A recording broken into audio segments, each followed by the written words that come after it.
चूंकि अभी छुट्टियों का समय आ जाएगा, परिवार चाहेंगे कि अब कोविड के बाद जिस तरीके से हमने देखा है लोगों को निकलते हुए, एक बार फिर वो कोशिश करेंगे, तो लोग जानना चाहते हैं कि कहीं ऐसा तो नहीं कि फिर सब कुछ बंद हो जाएगा, हम अपनी बुकिंग कराएं। देखिए, अभी मुश्किल है कहने के लिए कि क्या सब कुछ पूरा 100% से खुल जाएगा या प्रतिबंध रहेंगे या प्रतिबंध और बढ़ेंगे। ये हमको डेवलपमेंट्स के साथ हमें कॉन्स्टेंटली डे टू डे हम लोगों को देखना होगा प्रोसेस के तौर पर।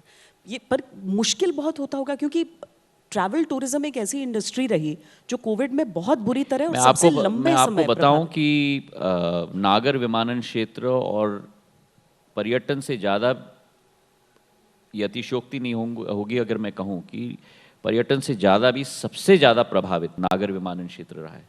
कोविड के समय में आपका प्लेन, आपके एयरपोर्ट्स एक स्थायी साधन है, या तो आपने उनको खरीद लिए हैं या तो आपने उनको लीज पे लिए हैं। वो लीज कॉस्ट तो आपको देना ही पड़ेगा। और एक एसेट जिसे स्वेट न किया जाए, एक एसेट जिसका इस्तेमाल न किया जाए, एक एसेट जो केवल रनवे पर रहे या इमारत के रूप में रहे, उसकी कॉस्ट, फिक्स कॉस्ट बहुत होती है। And this is a fix cost driven industry more than a variable cost driven industry. तो बहुत प्रभावित किया है। 19,000 करोड़ एयरलाइंस के लॉस पिछले वर्ष के रहे हैं भारत के। करीब $370 बिलियन विश्व भर के एयरलाइंस के लॉस रहे हैं। तो इस क्षेत्र को मजबूती प्रदान करना हमारी प्राथमिकता है, और इसलिए आपने देखा होगा कि पिछले 4-5 महीनों में अनेक कदम हमने उठाए हैं, और धीरे धीरे कैपेसिटी भी हमने 100% तक ला दी थी 18 अक्टूबर तक देश के अंदर, जो वर्तमान भी यथावत है, टचवुड। और मैं मानता हूं कि डोमेस्टिक ट्रैवल तेज़ी से बढ़ रहा है। हाइट पे हम लोगों का करीब 4,20,000 यात्री प्रतिदिन होते थे, और अभी एक हफ्ते पहले तक करीब 3,90,000 तक हम लोग पहुंच गए हैं। तो हाइट से हम लोग केवल 5% दूर थे। तो वो रिकवरी ट्रिमेंडस हो चुकी थी। अब इंटरनेशनल पे थोड़ा हमें इंतज़ार करना होगा कि ओमनिकॉन का क्या स्थिति होती है, और उसके बाद हम लोग को निर्णय लेना होगा। एक दूसरी चीज़ जो आपके काम संभालते ही हुई वो ये था कि एयर इंडिया आखिरकार, जिसके लिए इतनी चर्चा होती रही, आखिरकार गया और टाटा के हाथों में गया। कब तक ये पूरा हो जाएगा, पूर्ण हो जाएगा ये पूरा? देखिए, मैं तो मानता हूं कि अतिशीघ्र हम लोग समापन के तरफ तेज़ी से बढ़ रहे हैं। शेयर होल्डर्स अग्रीमेंट साइन हो गया, कंडीशंस प्रेसिडेंट की स्थिति आज आगे बढ़ रही है, और मेरा अनुमान है कि अगले कुछ हफ्तों में ही, अगले 1-1.5 महीने में इस ट्रांजैक्शन की समाप्ति होगी।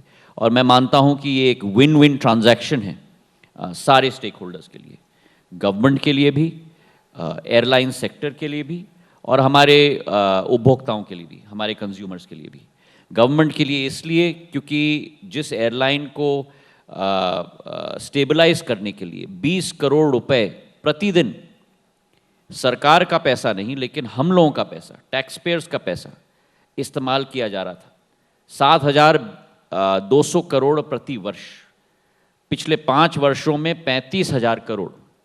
जिस एयरलाइन का डेट करीब 60,000 करोड़ का वर्तमान में है, जिस एयरलाइन में 32,000 करोड़ रुपए इक्विटी के रूप में इन्फ्यूज किया गया है पिछले 10 सालों में, मैं मानता हूं कि ये एक महत्वपूर्ण कदम और साहसी कदम सरकार की तरफ से रही है।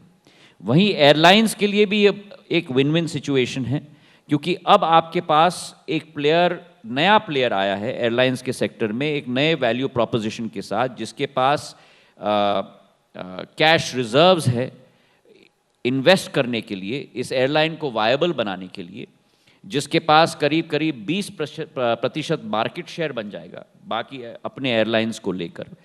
तो एयरलाइन सेक्टर के लिए भी बहुत महत्वपूर्ण है, कि मैं मानता हूं कि नागर विमानन मंत्री के रूप में भारत में कम से कम 4 से 5 हमारे वायबल एयरलाइंस सदैव रहने चाहिए कंपटीशन के लिए, ताकि कस्टमर की भी जीत हो, और कस्टमर के लिए भी एक विन विन सिचुएशन है, क्योंकि कस्टमर को एक नया वैल्यू प्रोपोजिशन मिलेगा।